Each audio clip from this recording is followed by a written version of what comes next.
Well, the Department of Cooperative Governance in KwaZulu-Natal says there were no reports of injuries or damage as a result of the two earthquakes which struck the province in less than 24 hours. The United States Geological Survey reported on its website that an earthquake of 4.5 magnitude occurred 40 kilometers northeast of Kokstad in southern KZN at 9 this morning. Now, this comes hours after the 4.6 magnitude earthquake 45 kilometers northeast of Greytown yesterday afternoon. Now, let's discuss this. We're now joined via Zoom by Willem, Meintjies Infrastructure and Land Use Manager at the Council for Geoscience. Willem, thank you so much for your time this afternoon. So this is another earthquake which has rocked some parts of KwaZulu-Natal a day after that 4.6 magnitude quake. Can this be classified as an earthquake or a tremor? Tell us what it is.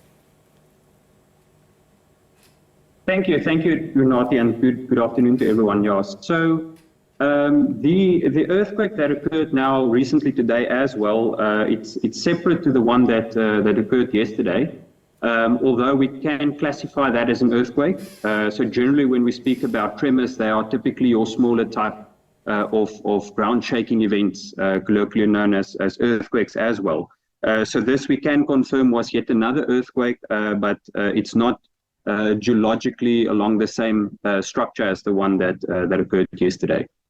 So talk to us about, what you possibly have found out in terms of what is behind this earthquake. So, Unati, thank you. So typically in South Africa, especially along the coastal regions of KwaZulu-Natal, most of the earthquake activity that we do observe in that part of the country is associated with what we call tectonic earthquakes. So there are natural events that occur in these areas. And that is mainly as a result of what we call geological or structural controls in the earth. So typically, as you might know, up towards the northern parts of Africa, towards Mozambique and north of that, we have the East Africa Rift Valley. And then along the coastal regions of South Africa, there's what we call the Agulhas fault. So a lot of these changes in the earth on that regional scale do tend to create what we call stress or pressure distributions.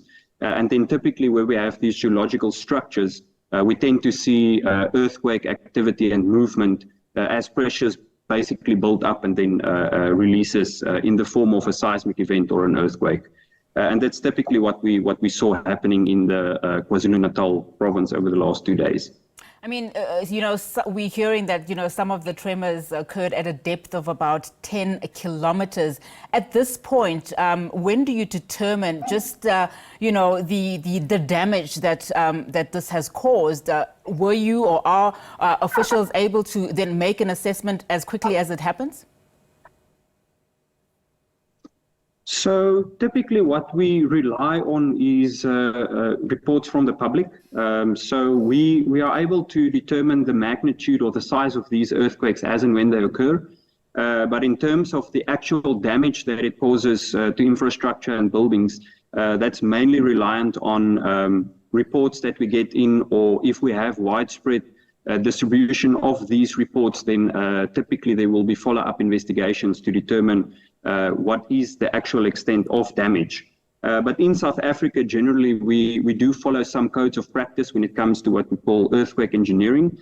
So trying to cater for possible damage that can result as earthquake activities.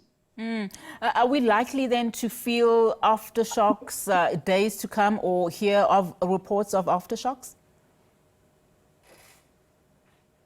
Yeah, so Unati, it might be possible, although earthquakes in its inherent nature are a very complex natural phenomenon.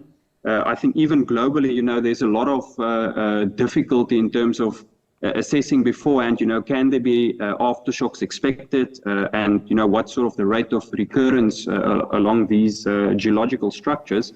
But I think to be prudent, we can definitely advise the public that we cannot at this point rule out any aftershock occurrences, but we can confirm at this point in time that the two earthquakes did not occur along the same geological structure that resulted in this earthquake. Now, let's just talk about one of the areas, of course, that is Greytown. Now, we understand, of course, that the earthquake rocked 45 kilometers from Greytown. Is that area synonymous with earthquakes? Yes. In that region of the country, there's a geological structure that's colloquially known as the Tugela Fault. So that is a historical earthquake generating structure. So recently, over the last year or so, the Council for Geoscience had been undertaking geoscientific research, especially along this structure, to try and determine what is the most probable, what we call rate of recurrence. So how frequently can we expect earthquake generating activities to occur from this geological structure? So in that sense, it is known as an active fault that we refer to. And I believe even in our recent past, around the 1930s, there had been some earthquake generating activity from that, what is inferred at this point, the same structure that affected the St. Lucia area and the regions around about there. I don't know if you can answer this question, but are authorities now on some form of an alert? I mean, a lot of people watching today will probably wonder, will there be a warning in other parts of the country should something like this occur? So I think as government, so as the Council for Geoscience, being a science council of the country, we have deployed a seismic network across the entire country to monitor earthquake activity as and when they happen. And then typically our seismic experts would come in afterwards and confirm and verify the exact location and size of these events as and when they do occur. Unfortunately, even to global standards, there are no preemptive way to predict earthquake occurrences. It's still a very difficult topic to resolve in the realm of science. So the best at this point in time, what we can do, even on global standards, is to monitor the activity and then to issue out sort of alert states. So I know the National Disaster Management Center, when it comes to what we call tsunamigenic activity, so that those are typically your tsunami generating earthquakes that happen off coast, although that is not the case in this regard.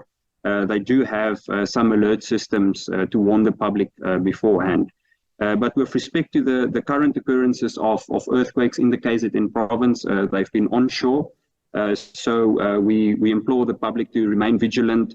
We'll also be deploying teams of our scientists to the areas where these earthquakes occurred to get more information from the people on the ground in terms of how it was experienced and felt within the next day or two.